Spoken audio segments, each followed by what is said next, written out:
Welcome to the Happy Mama Movement podcast. I'm Amy Taylor-Kabbaz. I would like to start by acknowledging the Gadigal people of the Eora Nation on which this podcast is recorded as the traditional custodians of this land, and pay my respects to the elders past, present, and emerging. And as this podcast is dedicated to the wisdom and knowledge of motherhood, I would like to acknowledge the mothers of this land, the elders, their wisdom, their knowing, and my own elders and teachers.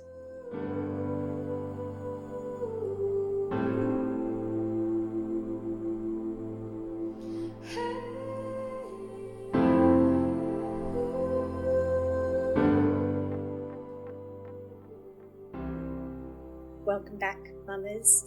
Welcome to another episode of the Happy Mama Movement podcast. I want to start this week by asking you, have you ever believed that if you changed your thoughts, things would be different? I know for me, in my huge self-help exploration that I started in my very early teens, I have carried that belief for a very long time, that by changing my thoughts, I change my life. And therefore, all I need to do is think differently. Well, that's what today's podcast episode is all about, because as part of the Mama Rising training and the way that I get to speak to women around the world, I have so many divine conversations with many different women. And one of the conversations I have loved to have is about exactly this. This is with Dr. Fabienne. She is a therapist, a coach, a Mama Rising facilitator and coach, an educator and researcher into language, the mind and behaviour, and is also a mama herself. She focuses very much on anxiety and depression, trauma and emotional blocks, and has a fascinating background in linguistics and language, sociology and psychology. And so therefore, with all of those beautiful insights together, is the perfect person really to speak today about this idea of our thinking creates our reality. And when we speak like that, but also then understand what matrescence is, how we can do that better. So thank you so much for being here, for being a part of this podcast. Thank you for having me. I'm really excited to have this conversation with you. Me too. As I said, this fascinates me because I really have been a devotee of this idea for most of my adult life, that Amy, if you just did better with your thinking, if you just tried harder, if you just followed that formula, then things would change. So share with us your background with this and how you've explored this idea. So I've always been interested in how we do what we do, why we do what we do as human beings, why we behave as we behave, how we think. And so for years, I was researching and teaching on those aspects, and that was really fascinating. And then I became a mum, and it really shook my foundations in a way that I didn't expect. And I thought, well, I've got this, I'm a strong, capable woman. I know what to do. I've got this. But something wasn't right. There is something about that just thinking, I've got this, I can do this, wasn't enough. And to help myself, I trained as a therapist. I wanted to learn the tools and techniques to kind of find out how I could help myself with that. And then I ended up seeing a lot of clients and realized that actually, if that's the way we go, it's limited in terms of its impact. I see for a lot of my clients, wherever they come from, whatever issue they come with, there's this issue that I'm not good enough. They think I'm not good enough. Whether they come for depression or anxiety or trauma, or whether they come for because they're yelling at their children or having the same argument with their partner, or drinking too much to calm their emotions, or crying all the time. It all comes down to I'm not good enough. And if all we do is work on just doing the opposite and getting them to think you've got this, you're doing the best you can, then it will backfire. Why? Why does it backfire? I mean, I've seen it myself, within myself, but also when I first started this work years ago, that's what I thought we needed to do. We were there to change that story, to go from unworthiness to worthiness, to go from I'm not a good mum to saying I'm a great mum. I'm doing the best I can. I'm the perfect mother for my children. I mean, I wrote the affirmation cards to myself on that. Why doesn't it work? Well, there is a lot of truth in understanding that your thinking actually affects your reality. So we know that thinking creates your emotions, which drive your actions, which get you the results that you get. So if you're feeling not good enough, you're likely, or if you're thinking you're not good enough, you're likely to feel anxious or upset or angry or resentful. And that if you're overwhelmed by all these emotions, you're likely to end up doing the things we talked about, yelling or getting into arguments. And that confirms back to you that indeed you're not good enough. And that cycle repeats over and over again. So it's very important to understand that that cycle exists and to recognize that cycle, how you get into the same things. My clients always say to me, it's like I'm on autopilot, and it is. That's how the brain works. But that idea that all you need to do is change your thinking to change your life is simplifying what's a very complex situation. It ignores the fact that our thinking is shaped by our environment, the society we live in, the upbringing we've acquired, the experiences we've had.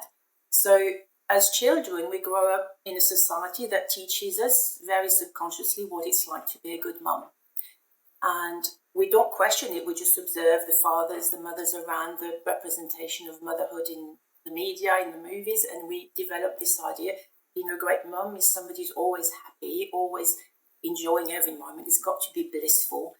And you're supposed to sacrifice yourself to your children, your dreams, your desire. Everything goes on the back burner. And it's got to the point where I see women wearing burnout as a badge of honor. It's become a sign of good motherhood. And to me, there's a problem with that because it's completely unrealistic. And so when we have thoughts like I'm not good enough, if we don't understand all of that context, that we have this idea of the perfect mum, which is guiding our thinking, then we're likely to think all I need to do is think I'm worthy, I'm good enough. But a lot of it actually comes from outside and it's shaping that thinking. So I had a client who came to see me. She had a corporate career before she came to see me. And then she tried to go back and found that it wasn't working out. She couldn't commit all of the time. And she ended up feeling that she wasn't measuring up. And so she left her career, decided to stay at home. And when she came to see me, something still wasn't right. But she related to me an incident with her husband where her little boy, who was 3 or 4 at the time, had been sick, and she'd spent a few days and night looking after him, as mums do, sleeping in the child's bedroom and all of that. And then at some point she asked her husband if he would look after the little boy so she could have a shower and go and see her mum, whom she hadn't seen in a while. And he said to her, "You're the mum, it's your job to look after him. I've worked all week for this family, I'm off to the pub." And by the time she came to see me, she said that initially she felt angry, but very quickly she defaulted to, she felt guilty. He's right, I'm the mum, it's my job to look after my little boy, I'm doing something wrong. But she didn't really quite know how to articulate that. That to me, his reaction and her reaction really show that they both have this idea of what it is to be the perfect mum. And it's not just the mums, it's the boys as well. We grow up with this idea that can be very toxic, very, very toxic. And so for her, when she said to me, "Well, I'm not good enough, what kind of a mum I am, is my boy's not well, I wanted to have time away from my boy, what kind of mother wants time away?" And I said, "We're not good enough compared to whom?" And then we unpack this idea that she didn't even realise she had of the perfect mum. So you then need to dissect all of that, because if all you do is worked on affirmation and changing I'm worthy, it doesn't get you to understand that there are social and cultural influences that you've taken on that lead to your current reality. Yes. It's like the thinking or the things that we tell ourselves, as we say so often in our training, it's the symptom of the culture and environment and upbringing and experiences we've had. So if you're only treating the symptom, as we know in medicine, then you're never going to change the core, or you're never going to address or heal the core thing. It's the deeper acknowledgement of what's going on. And what I love about what you're saying, and I feel so passionately about as well, is that the way you're describing it there is also changing it from a very individualized personal problem, an individualized experience of there's something wrong with me, or I need to do this, I need to do better, the very individual experience of this. And if you go beyond that and look at it the way you've just described it, it shows that actually this has got so many other moving parts. It's not just me that's the problem here, or that I have to fix.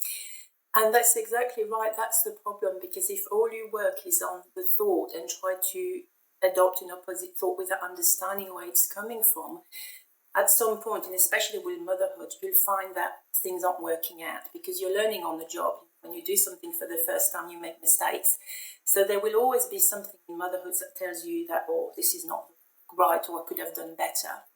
And so if you don't understand that, you end up beating yourself up. I'm the problem. I'm not good enough. I've not tried hard enough.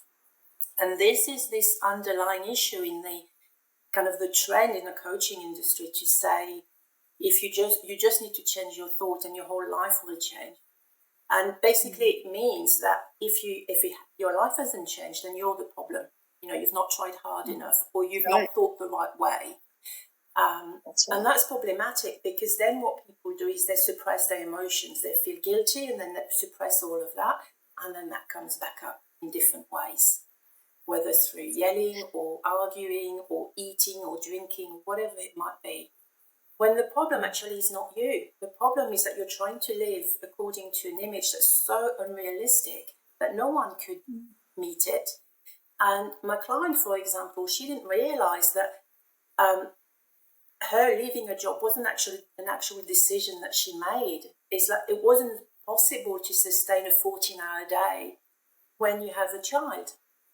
And some people say, well, that's a sign that women are the weaker sex. But actually, what's the choice? The choice is the children don't get looked after, the house is a mess, somebody has to do it. And our society is set up to prevent mothers from thriving. And then they take it on as private. Yeah, our society is set up to not allow mothers to thrive. Absolutely. As I've shared so many times, it was the same realization. I thought I left my career in the media by choice, but also because I couldn't do it. It was an individual experience that I thought I had had, and it wasn't until well into my work in matrescence and what I share and do now did I realize, oh, hang on a second, I was trying to not only survive but thrive in a system that was never set up to support me in this way. Can we talk quickly also about what it does to a woman or to a person when we are trying to change those thoughts and we are essentially lying to ourselves in that process? What I mean by that is you deeply believe you're not doing a good job. And so you then start to change that belief in the way you speak to yourself. And so you start telling yourself, I'm doing a great job. I'm doing a great job. I'm doing a great job. But you know in your body, in your truth, it's not true.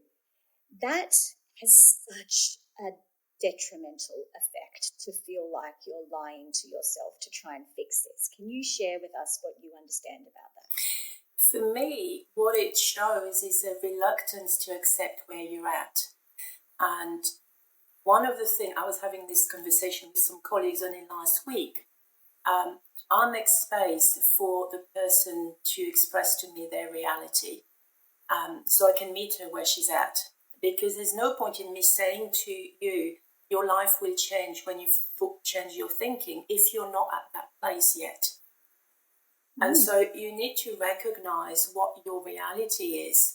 And the reality is, if you are a single mum with 3 children and you're in the middle of a divorce and you're working 2 jobs, no amount of changing your thinking is going to change that reality. And so it ends up, you're beating yourself up. You end up suppressing all these emotions because you think that they're wrong. Things are wrong to feel that. People can be so disconnected from what's happening in the body. So we end up resisting, avoiding, doing all sorts of things to avoid feeling those feelings because we believe that they're wrong. You know, somebody who controls their thinking, they only feel good things. And we forget that all of these things, anger, anxiety, guilt, they're normal things. So people will often say emotions are neutral, but they don't actually explain to you that emotions are also socialized and gendered. Anger is an example of that. Pretty much all of the mother clients have been angry, and they say to me in a very quiet voice, I yell at my children, and they truly believe they're the only one doing that. And again, you need to understand that anger, whilst it's a normal, natural human emotion that we need to experience, we're brought up in different ways as boys and girls. For boys, it's acceptable to express anger. They're strong, they're capable, they're driven, they're determined. If a girl or woman, especially a mother, expresses anger, she's bossy, she's masculine, she's not quite right somehow. There's something wrong with her. She's not feminine enough somehow, in some shape or form. And so we learn very early on to suppress that. We learn that it's not right to feel anger, it's not right to feel all these emotions. And we suppress part of ourselves when we do that. And when we become mums, this is triggered on and on and on. And if you keep pushing yourself down, you end up with anxiety and depression, you end up with burnout, you end up with chronic health issues. All of that is well documented. It's not surprising that mothers have been shown to be more susceptible to chronic health issues, physical as well as mental, than men. So it leads to a lot of pain, physical, emotional pain. And we end up being so disconnected from what's happening in us that we don't actually recognize. I have some clients who are so disconnected from what's happening in their bodies because they're so fearful. They've been brought up to suppress any kind of negative emotions. You know, don't be such a drama queen, or I'll give you something to cry about. Might be things that you've heard, but it can be done in a more subtle ways. Your mum might have given you a biscuit when you were expressing any kind of upset, and whilst it's meant as a well-intentioned gesture because your mum didn't want you to suffer, what it's teaching you is it's not right to feel what you're feeling at that moment. And so we carry that into adulthood, and then we don't know how to express and what we're feeling. And when we're mothers, we're under so much pressure. There's so much going on. We're overwhelmed. The to-do list is so long. And then we are left with all these simmering emotions that destroy us from the inside to a degree. And so it's about reconnecting, because otherwise the pain is just so intense. And then you repeat that cycle of it's my fault, I'm not good enough. It's not your responsibility. You can't sort everything out on your own. It's not your fault that the system is set up for you not to thrive. It's not your fault that you can't make a 12-hour, 14-hour day work alongside the demands of 2 or 3 children, or even one. You need to understand that to start allowing the person to connect with what's happening with them. So let's explore that, rather than trying to just change our thoughts and therefore do a better job. I know that this is obviously a very complex answer, but for those that are listening who are totally resonating with what you're saying, where do we start if we recognize that internally we have those thoughts where I should do better than this, it's really hard, why everyone else is doing better than me, whatever version of that it is. Where do you get mamas to start? I start with, and that's where I started myself, it's with when I recognize the why. Why is this happening? Why am I not getting on top of this? Why is this a problem? The why is a sign of resistance. I'm not liking what's happening now. So it's really identifying the times, the places in your life where that resistance shows up, where that ideal of the perfect mum shows up. how it's showing up in your life, in your context. And adopt an attitude of curiosity. I often say to my clients, you're a detective, you're looking for clues. And that allows a little bit of distance from the emotions. So is it that you're yelling at your children? Is it that you're constantly saying, I'm not good enough? Why am I not on top of this? Why do other mum seems to be so much better at this than me? And then stop and think about, what is that telling me? And really explore, what is that telling me at that point? What would have wanted to have happened? Connect with the body at that point, because there will be tension. Where is that tension? What's it telling you? Because that's what emotions are. They're kind of neurochemical reactions that tell you something. But because they feel uncomfortable, we avoid them.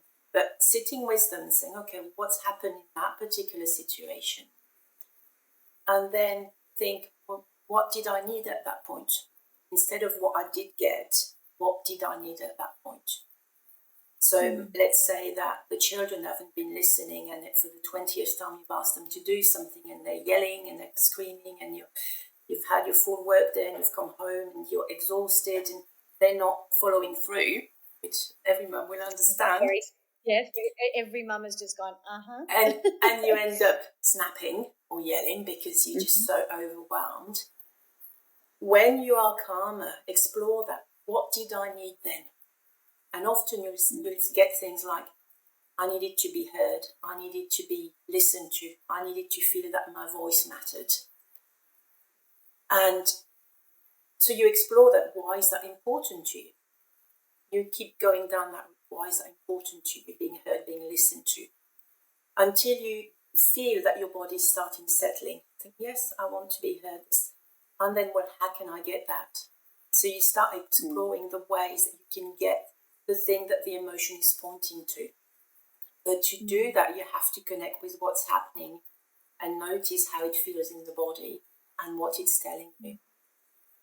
So exploring those places that we actually try to avoid because they feel uncomfortable. Yes. It sounds cliche and simple, but it sounds like to go from judgment to curiosity, which I know sounds like a self-help meme on Instagram, but I do actually mean that if in those moments we can, instead of judging it, be curious about it, meet it with kindness a little bit, meet it with compassion, meet it as you would somebody else. I know for me it is still so much of a daily practice to catch that thought in my mind. My classic overwhelm mantra internally and externally, I say it out loud, is I can't do this. This is too much for one person. I can't do this today. This is too much for one person. That is my exhaustion, fear, push to my limits mantra. And I used to try and meet that with, yes, you can, you're doing a great job, and have learnt that I can get there eventually, but if I just smother myself in that moment by saying, it's okay, Andy, you're doing a great job, that actually the beautiful way you described of that release in my body, that peace, that never arrives. Because all I've done is basically told myself to be quiet and be a good girl and keep going. That's pretty much all I've done in that moment. And gosh, that took a long time to learn. And a lot of mums will struggle to even identify the thoughts that are running, but they'll know how they feel in that body. So instead of actually, when you come up against that moment where your chest is tight, your tummy is rumbling, your shoulders are all tense, or whatever it might be for you, take that as a sign that the perfect mother ideal is kicking up in the background. Just connect to that. It will pass.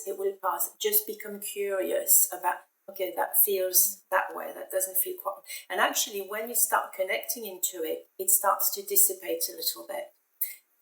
And that allows you to then identify what the thought might be. Because people feel the emotions before they notice the thought. So if you're asked constantly to focus on your thoughts when you're completely overwhelmed emotionally, then start with the emotion, what that feels like. And listen, what's that telling you? What's not quite right here? So there are moments where I feel very frustrated. And for me, it's a tightness in the chest. I can feel it. And it's like a heat coming up. And I go, okay, it's coming. I know. So, okay, what's that telling me? What do I need right now? What's this really about?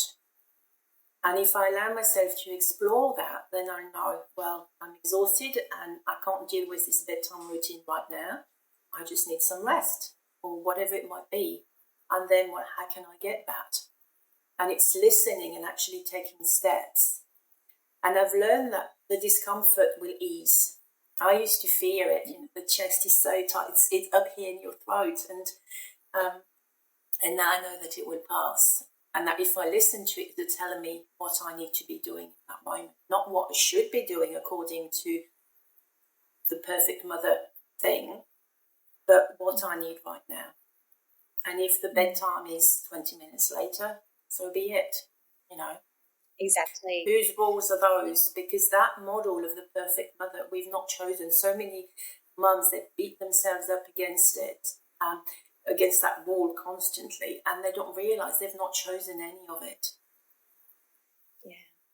It's almost an unconscious thing that they're doing, not realising where it's come from. And I imagine that's why the work around matrescence and adding this element of matrescence into what you're doing now has deepened what you already knew, because here is this understanding, I'm assuming, that you can also share with these women of, this is a process of becoming a new version of yourself. This is something that we work out as we go along.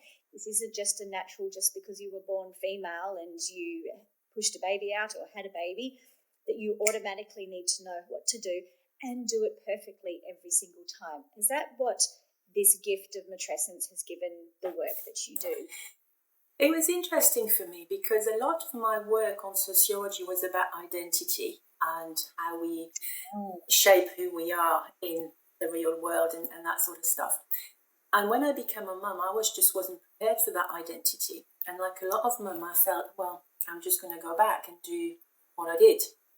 And then I'm going to carry on being a career woman and do all of that. And even with all of that understanding, I didn't realise that there were so many layers to that identity. And so the matrescence work is really allowing me to connect. I work a lot with professional mums who are going through this, with this aspect of maybe you've lost your economic independence because you've had to leave your job, or you've gone part-time, or you've gone into a career where there are fewer hours, and what all of that means. So it's allowing me to provide a deeper degree of understanding and allowing them to explore that in a deeper way. Because very often we're told about the physical, you need to snap back to your pre-baby body, you need to be ready to have sex within 6 weeks, and you need to be, all of these things. And your hormones will play havoc and you'll be exhausted. It will be blissful. It doesn't matter everything else. The best thing you've ever done. And no one tells you that all of your other identities will have to be put on the back burner for a while, that you're going through phases of life where it took me a long time to realise that I didn't have to put my whole dreams and goals and aspirations on hold forever. There was a moment in time when that wasn't doable because the circumstances of having young children don't allow that. But keeping that alive, and it took me a long time because I wanted it back straight away. And I see that in so many of my clients. So it's about identifying what phase of life or season of life you're in, and then keeping those dreams going in any way that you can, knowing that they will be available again. But it's recognizing where you're at that point and validating that, because if you don't, you just keep beating your head against the wall, thinking, I should be able to do this. Why can't I do this? And social media contributes a lot to that because we get such a sanitized versions of people's lives. So for me, it's really added that element of it, allowing clients to explore where they're at, beyond just the idea of the mother, the other parts of their identity, and how all of that feeds into who they are, and how in suppressing all of that, you actually feed that idea that you're not good enough. And actually, it's just a normal part of a human being. It's like a puzzle. We're made up of multiple elements, but the puzzle pieces change as we go. The image changes, and now I look at it as I can actually shape the puzzle, the image that I want to have. But before I didn't. It was an imposed image, and I was trying to fit a square peg in a round hole. And then the more you push that square peg in the round hole, the more it feels like a straitjacket. And then, so it allows me to what a now. great analogy. Or for me, it's felt so much like that, and I recognise that in my clients. So matrescence allows me to have that discussion with them about where is it pinching for you? Where are you feeling that straitjacket? Where are you the peg in the round hole? What bit of you is not being expressed? My goodness. I mean, this is what I talk about day in, day out, and I have gotten so much out of this conversation. I have learned so much doing this with you over the last few months, and exploring how your work and your insights then deepen the work that we're doing in Matrescence. So thank you so much for your wisdom and your insights that we've just been sharing. You have created something special to share with our listeners that are in the show notes. It's an anxiety relief workshop that you would like to invite everyone to have a listen to and download. So please have a look in the show notes for the details of that. And thank you for your wisdom and your passion about this. Thank you so much for having me. And if I can just leave your listeners with a note of hope, is that the client I was talking about with the child and the husband who said, I'm going to the pub, I've worked. What all of this work gave her is a language to start having a discussion with him about all of that, as opposed to before she felt completely powerless, and it gave her the language, and they ended up being able to change things. He listened, not having realised himself that he was living according to that perfect image. Didn't mean things got magically perfect, but they were able to start having that conversation. So there's hope. It gives the language, it gives a framework to discuss, to explain what's happening without blame. Oh, perfect way to finish this episode. Thank you Thanks so much. so much for having me. Thank you.